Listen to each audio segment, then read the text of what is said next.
Gnomeregan is gonna be the new raid in phase 2 at level 40, and we know a lot about the items by now, so let's go over the best of them so far. By the way, I am gonna include some data mined items, and let me warn you, Blizzard likes making fake versions of the items to mess with the data miners, so people don't know what's gonna be for sure the item that comes out.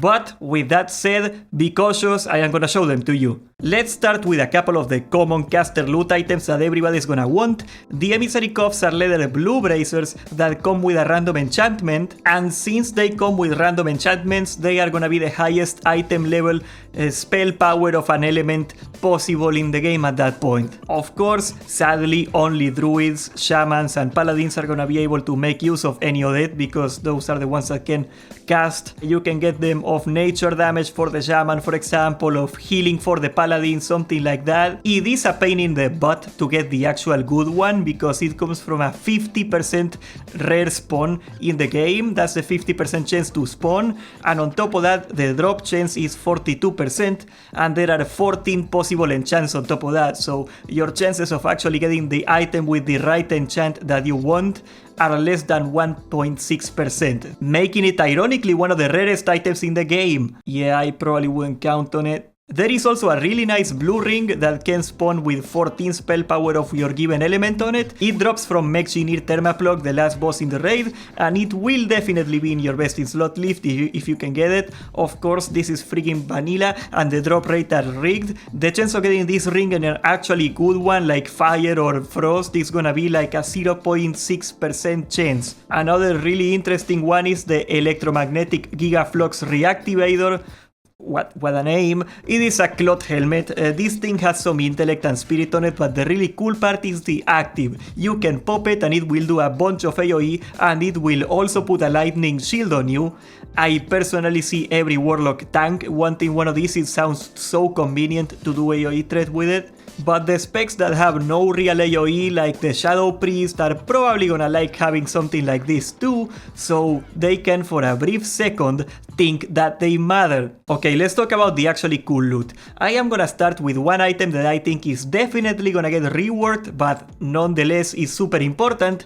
This is the Vibroblade. This is a one-handed axe that reduces the armor of your target. It is kinda slow at 1.6, so it is not ideal for an off-hander, and at the same time it is kinda fast for a main hander, but I think warriors are gonna be taking this as an offhand for the debuff. Reducing armor is so important, it helps the whole raid, and it also helps your rage generation. Remember, there is no debuff limit right now in the game anymore, so any weapon that can reduce the armor is gonna be best in slot. At least you need one of the guys to take it for the raid. These buffs are so valuable, you can see some hunters taking Deadly Strike of the Hydra just to help the raid at this point. You can understand that armor scales exponentially, so the more you reduce armor, the more effective damage that you gain every time you reduce a little bit more. So adding another debuff on top of all the others is gonna be a huge deal. Now, another item that I am super hopeful for is probably gonna get reworked, but I am super hopeful is the Thermaplug Central Core. This thing is similar to the Engineering Shield that you can get at level 60 or the Sporegar Shield on TBC. It has a chance when you get hit of doing a lot of really good AoE damage.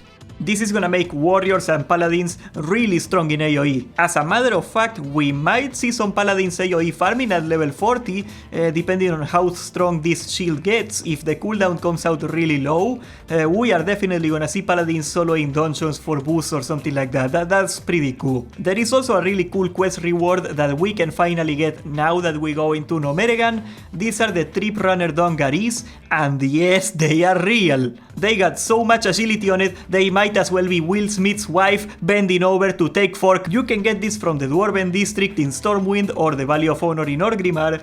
Total must if you are a melee DPS or a hunter. Another curious thing is that if nothing big changes at level 40, dagger spec rogues are gonna become viable, and there is actually a couple daggers in here that are really nice. My favorite one is the Toxic Revenger. It has a little AoE proc on it. I do not know what's the finished version of this weapon gonna look like. I haven't seen the reworked version discovered yet, but it might be really strong.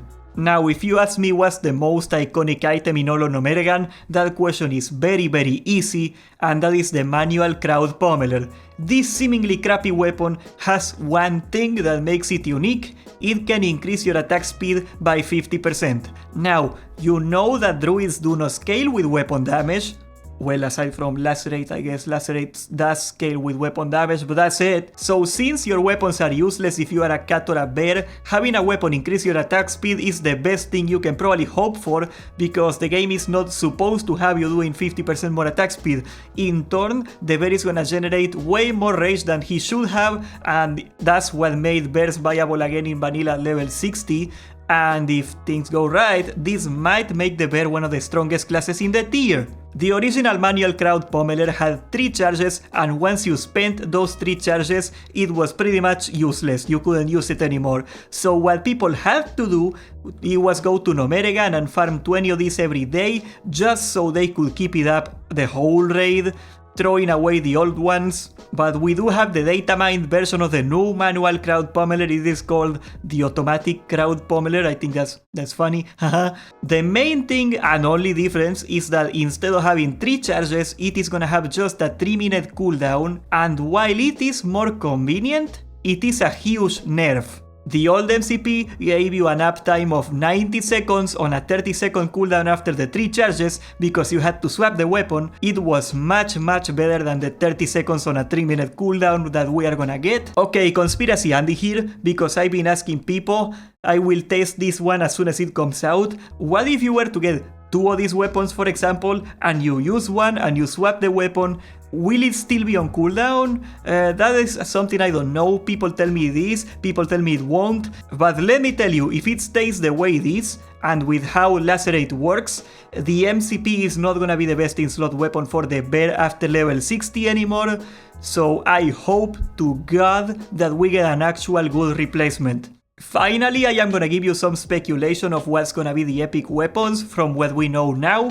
There are no good weapons for hunters in Gnomeregan actually. There is 2 hunter weapons, and they are both guns. The only problem is that they are way too fast, and that makes them really bad for a hunter. However, I think one of them will become the purple variant like we have seen in BFD, and that one is probably gonna be the glass shooter from the Dark Iron Ambassador. It looks like almost the perfect weapon except for the speed, so hopefully they are gonna change it, but I think dwarves are finally gonna get some love. Speaking of races getting love, there is only one two-hander in Gnomeregan that comes from a boss that isn't the manual crowd pommeler, and it is also the last boss, so it probably makes the most sense to put the purple one there. That is Thermaplog's left arm, which is an axe. So a sword was the epic one last year. It seems like orcs are gonna be getting their turn now to shine. There is also one main hander that drops from a boss in here, and that is the Electrocutioner's leg, and it is really fast, so they are probably gonna make it slower so warriors can actually use it, or at least I hope. I gotta be honest with y'all, Gnomeregan's loot table looks super empty. Of course, we are gonna get a tier set on top of everything like we did on last tier, hopefully on different slots, so we can keep stacking the BFD hit with the new Gnomeregan hit. That would be so good, but not to mention there is only like 3 caster items in the whole raid right now, so I really hope Blizzard pumps out a lot of really good new items to compensate, or this place is gonna be a massive slog. Subscribe, leave a like, join the Discord, and thank you for watching.